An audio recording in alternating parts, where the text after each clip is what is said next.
C'est dans le silence assourdissant des hauteurs du Karakoram, à plus de 6000 mètres d'altitude, que le destin de Laura Dahlmeier a basculé. Ce lundi 28 juillet 2025, aux confins du Pakistan, l'ancienne championne olympique, devenue alpiniste passionnée, entreprend l'ascension du pic Layla, une montagne aussi magnifique que redoutée. À ses côtés, une amie et partenaire de cordée, également expérimentée. Rien ne laissait présager le drame qui allait se jouer. Pourtant, à la mi-journée, une chute de pierres inattendue vient briser leur progression, transformant une expédition sportive en tragédie. Le pic Layla n'est pas le plus haut sommet du massif du Karakoram, mais il était l'un des plus esthétiques. Sa silhouette élégante, en forme d'aiguille, attire les alpinistes du monde entier. Son arête effilée, sa pente soutenue et ses conditions météo souvent imprévisibles en font un objectif réservé aux grimpeurs aguerris. Laura Dahlmeier, reconvertie en guide de haute montagne depuis sa retraite sportive, ne fait pas partie des imprudentes. Elle connaît les risques, elle les anticipe. Mais la montagne, parfois, ne laisse aucune chance, même aux plus préparés. Lorsque l'éboulement survient, tout se passe très vite. Des blocs de roche se détachent sans prévenir. Dans un fracas assourdissant, les pierres dévalent la pente et percutent violemment Laura. Sa partenaire, indemne, réalise immédiatement la gravité de la situation. L'ancienne biathlète est grièvement blessée. Consciente pendant quelques instants, elle s'effondre ensuite, inerte. S'ensuivent de longues minutes d'angoisse, d'acharnement, d'espoir. Sa compagne de cordée tente de la réanimer, procède à des gestes de premier secours, la couvre, la parle, mais en haute altitude, avec un matériel limité et sous la menace permanente de nouvelles chutes de pierres, les moyens sont dérisoires. Isolée, paniquée mais déterminée, la survivante parvient à envoyer un signal d'alerte. Elle utilise son dispositif de communication pour alerter les secours, indiquant leur position approximative et la situation critique. Immédiatement, les autorités pakistanaises, en lien avec des services de secours internationaux, déclenchent une opération de sauvetage d'urgence. Une équipe de 3 alpinistes américains présents dans la région et un guide allemand expérimenté sont dépêchés. L'information est gardée confidentielle, le temps de coordonner les moyens d'intervention. Un hélicoptère est également mobilisé, mais les conditions météorologiques, l'altitude et le relief escarpé ralentissent les opérations. Pendant plus de 48 heures, la tension est à son comble. En Allemagne, les médias restent discrets dans un premier temps, dans le respect de la famille. Mais des rumeurs commencent à circuler dans les milieux sportifs. L'inquiétude monte. Les anciens coéquipiers de Laura, des entraîneurs, des journalistes spécialisés dans le biathlon relaient des informations parcellaires, souvent contredites. Certains évoquent un simple retard, d'autres craignent déjà le pire. Sur place, les secours luttent contre le temps et les éléments. La zone de l'accident est jugée extrêmement dangereuse. L'hélicoptère ne peut pas se poser, les sauveteurs progressent lentement, à pied, avec prudence. Ils atteignent enfin la zone, dans la nuit du mardi au mercredi, mais ne trouvent que le corps sans vie de Laura Dahlmeier. Sa partenaire, contrainte par la menace de nouveaux éboulements, avait dû quitter les lieux quelques heures plus tôt, après avoir constaté le décès de son ami et s'être assurée que plus rien ne pouvait être fait. Le mercredi 30 juillet au matin, la terrible nouvelle est officiellement annoncée par les proches de la championne. Les efforts de sauvetage pour la récupérer ont échoué. L'opération a été interrompue dans la soirée, indique-t-il dans un bref communiqué relayé par la presse allemande. L'émotion est immédiate, violente, nationale. En quelques heures, la nouvelle fait le tour du monde. Laura Dahlmeier, 31 ans, double championne olympique, est morte en montagne. Les hommages commencent à affluer, mais le choc, lui, est encore trop frais. Ce drame rappelle à tous la fragilité de la vie en haute altitude, même pour les plus expérimentés. La montagne est une école d'humilité, et ceux qui la côtoient le savent. Laura aussi. Elle avait souvent évoqué dans ses interviews le respect qu'elle vouait à ces géants minéraux, leur beauté autant que leur danger. Elle y cherchait la liberté, elle y a trouvé la mort. Son amie, profondément choquée, a été rapatriée et prise en charge psychologiquement. Les secours ont ensuite organisé le rapatriement du corps de Laura, dans le respect des traditions montagnardes et avec le soutien des autorités locales et allemandes. La tragédie du pic Layla restera à jamais gravée dans l'histoire de l'alpinisme, mais aussi dans la mémoire collective de ceux qui ont admiré Laura Dahlmeier, la championne, la femme, l'humaine. Avant de devenir alpiniste et de s'attaquer aux sommets les plus périlleux de la planète, Laura Dahlmeier s'était déjà imposée comme l'une des plus grandes figures du biathlon mondial. Dotée d'un tempérament à la fois rigoureux et lumineux, la jeune femme avait su s'élever au rang d'icône en quelques années seulement, incarnant une discipline exigeante mêlant endurance, vitesse et précision. Son palmarès, impressionnant, demeure à ce jour l'un des plus riches de l'histoire du sport d'hiver allemand. Née le 22 août 1993 à Garmisch-Partenkirchen, une ville nichée dans les Alpes bavaroises, Laura grandit au cœur des montagnes. Très tôt, elle chausse les skis de fond et découvre la sensation grisante de glisser sur la neige. Le tir à la carabine, qu'elle pratique dès son adolescence, lui offre une forme de discipline mentale rare. À 16 ans, elle participe déjà à des compétitions nationales de biathlon. Son ascension est fulgurante. Elle rejoint les équipes de jeunes, puis s'impose dans le circuit international junior. Ce qui frappe ses premiers entraîneurs, c'est sa volonté farouche et sa capacité à se transcender sous pression. Laura n'est pas seulement talentueuse, elle est aussi incroyablement déterminée. Son regard concentré au moment du tir, sa foulée nerveuse sur les skis, son calme intérieur dans les moments décisifs la distinguent rapidement de ses concurrentes. En 2013, à seulement 19 ans, elle participe à ses premiers championnats du monde senior. Une page s'ouvre. Entre 2015 et 2019, elle règne littéralement sur le biathlon mondial. Les chiffres parlent d'eux-mêmes, 22 victoires en Coupe du Monde, 50 podiums, 15 médailles mondiales dont 7 titres de championne du monde. Elle domine avec autorité, mais sans arrogance. Sa régularité, sa faculté à performer dans toutes les conditions, que ce soit sous la tempête ou face au soleil aveuglant, impressionnent le public comme ses pairs. Mais le sommet de sa carrière est de sans conteste les Jeux Olympiques d'hiver de Pyeongchang, en 2018. En Corée du Sud, elle entre dans l'histoire en remportant 2 médailles d'or en sprint et en poursuite, devenant ainsi la première biathlète à réussir ce doublé dans la même édition olympique. Une médaille de bronze sur l'épreuve individuelle complète son triomphe. Laura devient alors un symbole national. En Allemagne, les journaux lui consacrent des pleines pages, les plateaux télévisés la reçoivent, les écoles la citent en exemple. Elle reste pourtant discrète, presque timide, face à la notoriété. Ce qui distingue Laura de nombreuses autres athlètes, c'est aussi sa manière d'aborder la compétition. Pour elle, le sport est un terrain d'expression, pas de domination. Elle refuse la surmédiatisation, fuit les mondanités, reste fidèle à ses racines alpines. Elle dort souvent dans son van lors des compétitions, préfère les balades en forêt aux soirées VIP. Cette simplicité, cette authenticité, renforce encore son capital sympathie. Physiquement, sa petite taille, 1,62 m, contraste avec sa puissance. Elle compense par une technique irréprochable et une science du rythme. Elle sait quand accélérer, quand récupérer. Ses tirs sont d'une précision chirurgicale même dans les situations de stress extrême. Plusieurs courses décisives sont remportées grâce à son sang-froid sur le pas de tir, alors que d'autres craquent. Elle devient une légende vivante du biathlon bien avant ses 25 ans. Mais cette période de domination n'est pas sans ombre. Laura souffre de plusieurs blessures, dont une inflammation chronique du genou et surtout d'une fatigue mentale croissante. Elle évoque parfois, à demi-mot, le poids des attentes, le besoin de s'isoler pour se ressourcer. En 2019, à la surprise générale, alors qu'elle n'a que 25 ans, elle annonce la fin de sa carrière de haut niveau. « J'ai donné tout ce que j'avais et plus encore », déclare-t-elle alors dans une conférence de presse sobre. « Il est temps pour moi de vivre autre chose, de retrouver un équilibre. » Le monde du sport accuse le coup. L'Allemagne perd sa figure emblématique du biathlon. Mais Laura, elle sourit. Elle semble soulagée. Pour elle, la performance ne doit pas devenir une prison. Elle refuse de s'accrocher à tout prix. Elle veut se réinventer et c'est ainsi que commence un nouveau chapitre de sa vie, loin des projecteurs mais tout aussi intense, celui de l'alpinisme, une passion qu'elle nourrissait depuis toujours, qu'elle avait jusqu'ici gardée comme un jardin secret. Une passion qui, hélas, finira par lui coûter la vie, mais qui lui aura offert jusqu'au bout ce sentiment de liberté qu'elle chérissait plus que tout. À l'instant où Laura Dahlmeier annonce sa retraite sportive en mai 2019, à seulement 25 ans, l'univers du biathlon reste sous le choc. Pourtant, pour ceux qui la connaissent intimement, cette décision n'est pas si surprenante. Laura n'a jamais couru après la gloire. Elle a toujours considéré la performance comme un moyen et non comme une fin. Le sport de haut niveau lui a beaucoup donné, mais l'a aussi épuisé.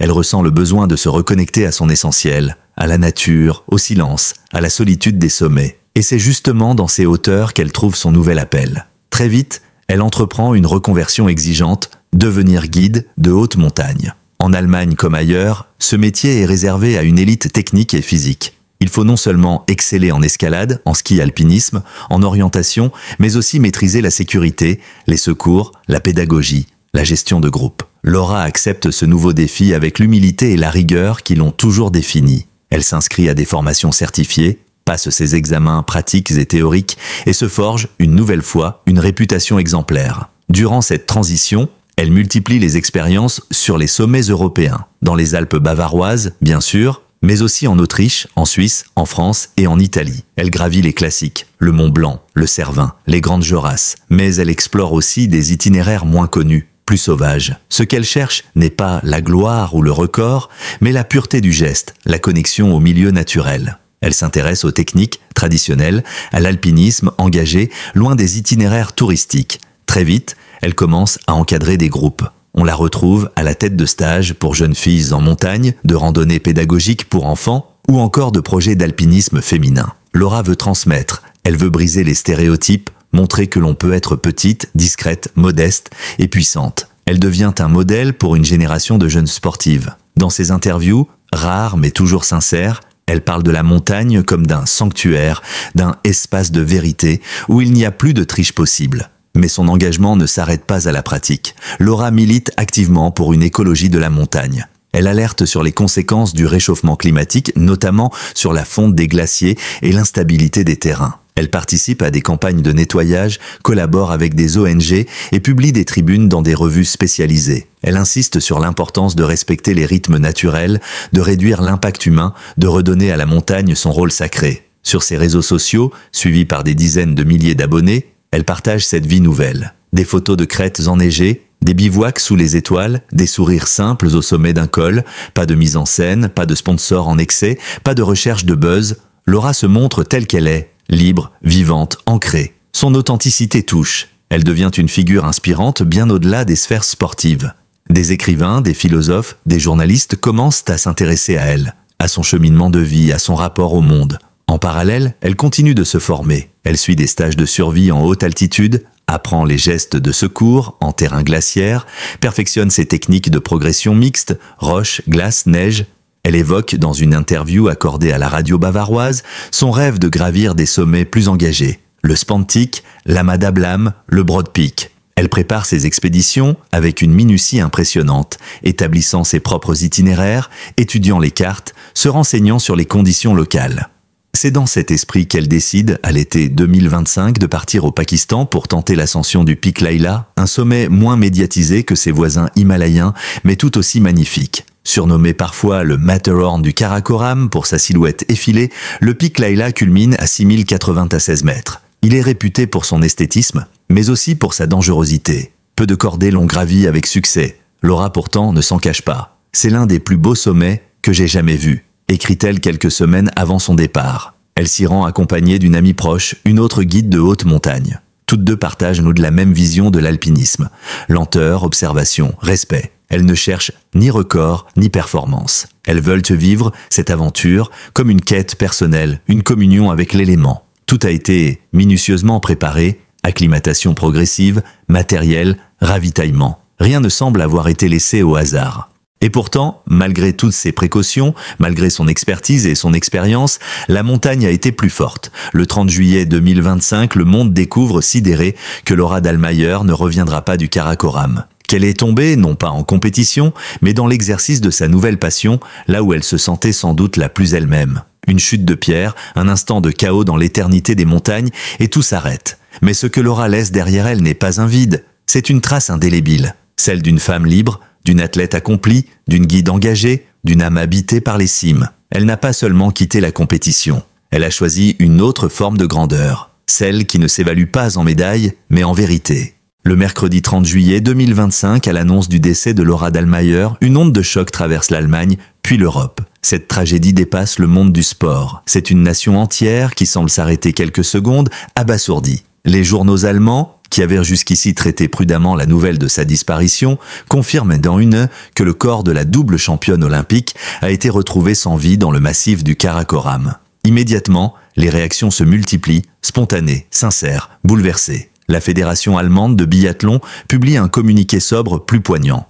Nous pleurons aujourd'hui non seulement une grande athlète, mais une femme d'exception. Laura était l'incarnation de la discipline, de la dignité et du courage. Les messages affluent de toutes parts. Les anciens coéquipiers de Laura, comme Simon Schempp ou Denise Hermann-Wick, lui rendent hommage en évoquant sa force tranquille, son regard clair, son rire discret. Certains, encore sous le choc, postent simplement une photo d'elle au sommet d'un podium entouré de neige et de lumière, avec une date de naissance et une date de fin. La chancelière allemande elle-même prend la parole dans la journée. Laura Dahlmeier fut une ambassadrice extraordinaire de notre pays. Par sa détermination, sa simplicité et son amour de la nature, elle a su incarner les plus hautes valeurs humaines. Un drapeau en berne, elle est même hissée à l'Institut national du sport à Berlin. Dans les écoles, les professeurs de sport adaptent leurs cours pour parler d'elle, pour faire comprendre aux plus jeunes que la grandeur ne réside pas seulement dans les trophées, mais dans le parcours, les choix, le respect de soi. Dans sa ville natale, Garmisch-Partenkirchen, les habitants organisent spontanément une veillée aux bougies. Devant le club de ski où elle s'était entraînée toute jeune, une table est dressée avec son portrait. Des fleurs, un drapeau bavarois. Les gens viennent en silence, certains la larme à l'œil. Des enfants déposent leurs dossards de biathlon, des montagnards laissent leurs cordes ou un piolet symbolique. Personne ne crie. Tout est dans la retenue, à l'image de celle qu'ils pleurent. Les réseaux sociaux deviennent le théâtre d'un hommage mondial. Des sportifs de toutes disciplines expriment leur tristesse. L'américaine Lindsey Vonn, la française Marie-Dorin Habert, le norvégien Johannes Bö, publiant des messages bouleversants. Des personnalités bien au-delà du monde sportif, comme des écrivains, des artistes, des écologistes, saluent la mémoire d'une femme qui avait su faire de sa vie une œuvre entre puissance et douceur. Sur Instagram, le hashtag #Dankelora devient viral en quelques heures. Plusieurs médias télévisés reprogramment des documentaires consacrés à sa carrière. La chaîne ZDF diffuse en soirée un montage de ses plus beaux moments. Ses courses victorieuses, ses interviews discrètes, ses sourires à l'arrivée, ses balades en montagne après sa reconversion. On y voit aussi Laura parler de la mort dans une archive datant de 2021. Elle y confie « Je ne crains pas la mort.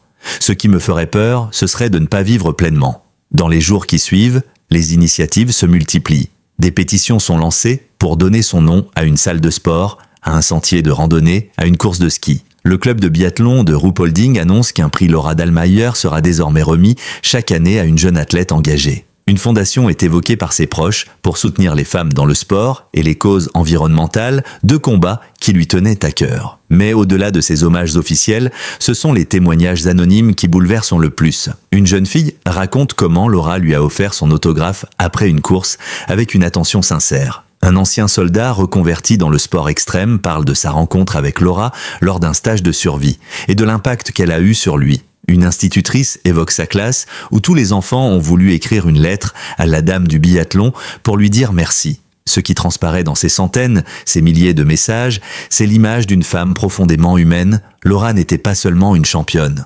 Elle était une présence, une inspiration. Elle parlait peu mais chaque mot comptait. Elle n'étalait jamais sa vie, mais ses gestes résonnaient. Elle ne cherchait pas à briller, mais elle illuminait. En montagne, une maxime circule depuis des siècles. Les grands alpinistes ne meurent jamais. Ils deviennent des sommets. En ce sens, Laura est désormais partout, dans les pentes enneigées qu'elle a gravies, dans les forêts bavaroises où elle a appris à respirer, dans les regards de celles et ceux qu'elle a inspirés. Sa mort, tragique, laisse un vide. Mais son passage, lumineux, laisse surtout une trace. Et cette trace, l'Allemagne, et bien au-delà, s'engage à la préserver. La mort de Laura Dahlmeier ne se limite pas à une disparition tragique en montagne. Elle provoque une onde émotionnelle bien au-delà du monde sportif. Ce n'est pas seulement une championne qui s'éteint, c'est une femme rare, un modèle de cohérence et de liberté dont le parcours de vie résonne aujourd'hui avec une intensité particulière. À seulement 31 ans, Laura aura marqué son époque. Et même dans la brièveté de son existence, elle laisse un héritage plus dense que de longues carrières anonymes. Ce qui fascine, c'est la puissance tranquille de son itinéraire. Rien chez elle ne fut tapageur. Elle n'a jamais cherché les projecteurs. Et pourtant, elle a su enchanter ceux qui l'ont suivie, inspirer celles qui doutaient, bouleverser même ceux qui ne s'intéressaient pas au biathlon. Son visage d'éternelle jeune fille, entre détermination et douceur, est resté gravé dans les mémoires dès ses premières apparitions sur la scène internationale. Mais c'est surtout son refus de se figer dans la gloire qui frappe.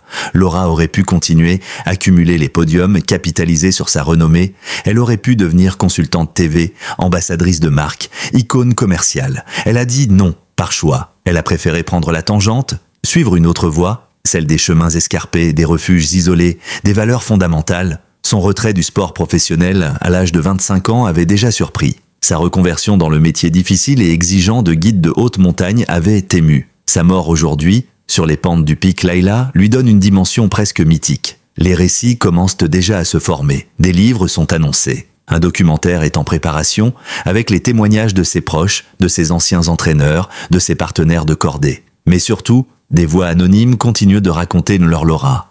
Celle qu'ils ont croisée sur un chemin de randonnée et qui a pris le temps de parler. Celle qui leur a répondu simplement sur Instagram à une question sur l'équipement. Celle qui s'est arrêtée pour ramasser un déchet en pleine ascension. Ce sont ces petits gestes, ces détails discrets qui baptisent les légendes. Dans son rapport à la nature, Laura incarnait aussi un changement de regard. Loin de la surconsommation du sport-spectacle, elle avait su redonner à la montagne sa profondeur spirituelle. Pour elle, gravir un sommet n'était pas une conquête, mais un dialogue. Elle évoquait souvent la fragilité du vivant, l'importance de ne pas laisser de traces, l'urgence à préserver ce qui peut encore l'être. Sa disparition brutale, causée par une chute de pierre, rappelle d'ailleurs la vérité essentielle que la montagne impose, on ne la domine jamais. Des réflexions plus profondes émergent aussi. Dans une époque avide de visibilité, de performance, d'immédiateté, le parcours de Laura apparaît comme un contre-modèle salvateur. Elle a démontré que la grandeur pouvait se conjuguer à la discrétion, que la force pouvait naître du renoncement. Elle n'a jamais couru après les projecteurs, et ce sont eux qui l'ont rattrapée. Pas pour sa célébrité, mais pour sa cohérence intime, sa manière d'être alignée avec ce qu'elle croyait juste. Dans les semaines qui suivent son décès, les hommages prennent des formes diverses et parfois poétiques. À Garmisch, un chemin de randonnée baptisé Sentier Laura est balisé dans les forêts qu'elle aimait. Dans les Alpes françaises, un refuge annonce qu'il apposera une plaque en sa mémoire. Un éditeur jeunesse allemand annonce la publication d'un album illustré sur son histoire, destiné à inspirer les enfants. Des écoles organisent des débats autour de la notion de choix, d'audace, de respect de soi. Laura devient symbole, repère, boussole, mais derrière tout cela, il y a aussi le silence, celui qu'elle aimait tant, celui des hauteurs, celui qu'elle écoutait pour se retrouver. Ses proches parlent d'une femme apaisée, heureuse dans sa vie, dans sa peau. Elle avait trouvé un équilibre rare entre action et contemplation. Elle n'était pas à la recherche de sensations fortes, mais de vibrations intérieures. Et ce sont ces vibrations que des milliers de gens ressentent aujourd'hui en pensant à elle. Certains osent une comparaison avec d'autres figures tragiques du sport, mortes jeunes, dans l'exercice de leur passion, comme le grimpeur Ueli Steck ou l'alpiniste Alison Hargreaves. Mais Laura, elle, ne laisse pas un goût d'inachevé. Elle laisse une trace pleine. Comme si, en 31 ans, elle avait accompli son arc de vie avec une rare intensité. Dans un message posthume publié par sa famille, on peut lire ces mots qu'elle avait écrits quelques semaines avant de partir au Pakistan. « Je veux vivre pleinement, intensément, mais toujours en harmonie avec ce qui m'entoure. Je préfère un chemin rude mais sincère, à une ligne droite vide de sens. » Ces mots résonnent aujourd'hui comme un testament. Laura Dahlmeier est désormais entrée dans la mémoire collective, non seulement pour ses titres, ses exploits ou son palmarès, mais pour ce qu'elle incarnait. Une vision du monde, une manière d'habiter son corps, son espace, son époque, une force douce, une présence rare. Et si les sommets ont repris son souffle, le monde, lui, gardera son inspiration. Merci d'avoir regardé cette vidéo hommage consacrée à Laura Dahlmeier. Si son parcours vous a touché autant que nous, n'hésitez pas à liker, vous abonner à notre chaîne et activer la cloche pour ne rien manquer de nos prochaines publications. Votre soutien nous permet de continuer à raconter ces histoires humaines fortes et inspirantes. Partagez en commentaire vos souvenirs, vos émotions ou ce que vous retenez du destin de cette grande championne. À très bientôt pour de nouvelles vidéos aussi passionnantes que bouleversantes. Merci encore pour votre fidélité.